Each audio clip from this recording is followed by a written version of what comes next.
All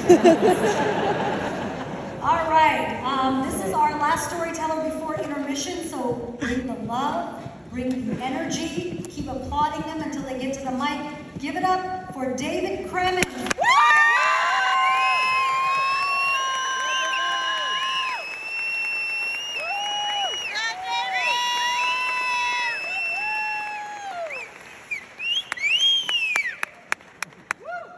David!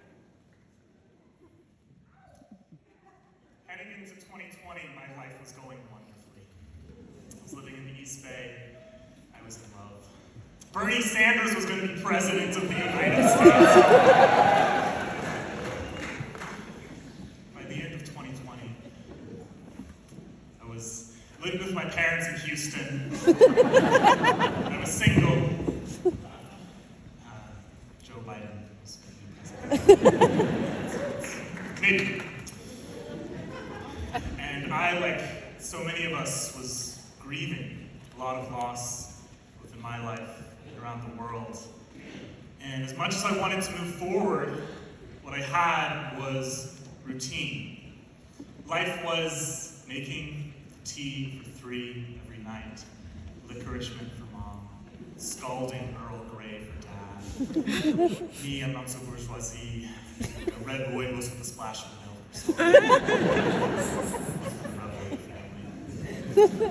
Life was walking Eve, our dog, along the bayou.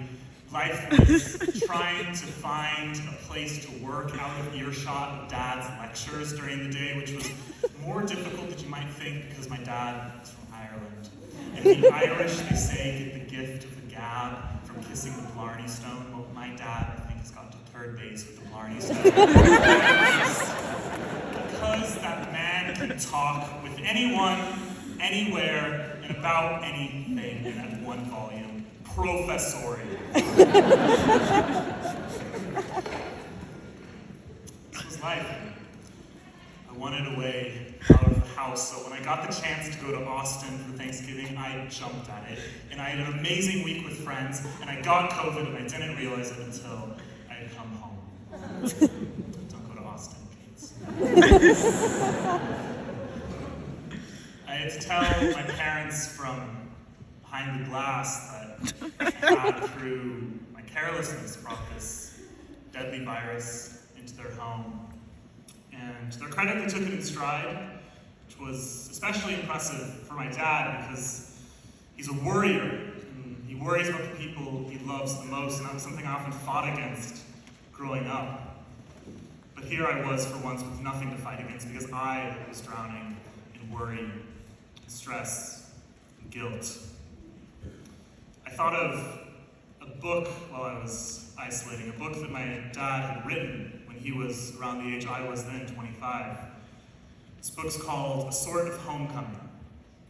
And in the book, the character comes home to Dublin and, among other things, deals with his father in hospice.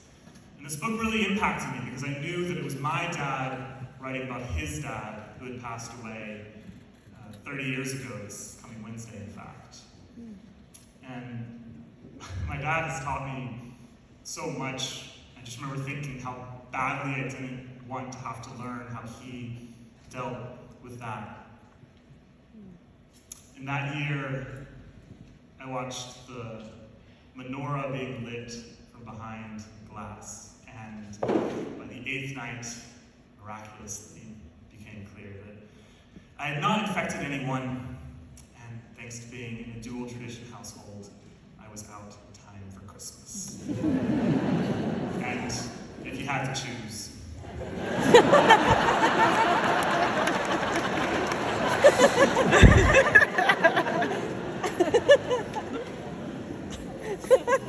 and it would be too easy to say then that I had everything figured out going into 2021.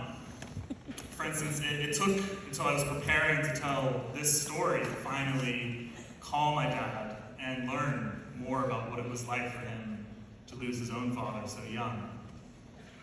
But I can say that I walked Eve with a vigor along the way for my months remaining in Houston, which was a good thing because the next time I came home, for holidays, you've passed away. Which to me was yet more evidence that you never know what sort of homecoming you're going to get. And I don't know if I'll ever spend that much time consecutively living with my parents again. But I do know that whenever I'm home, I'm gonna make the goddamn tea. Thank you very much.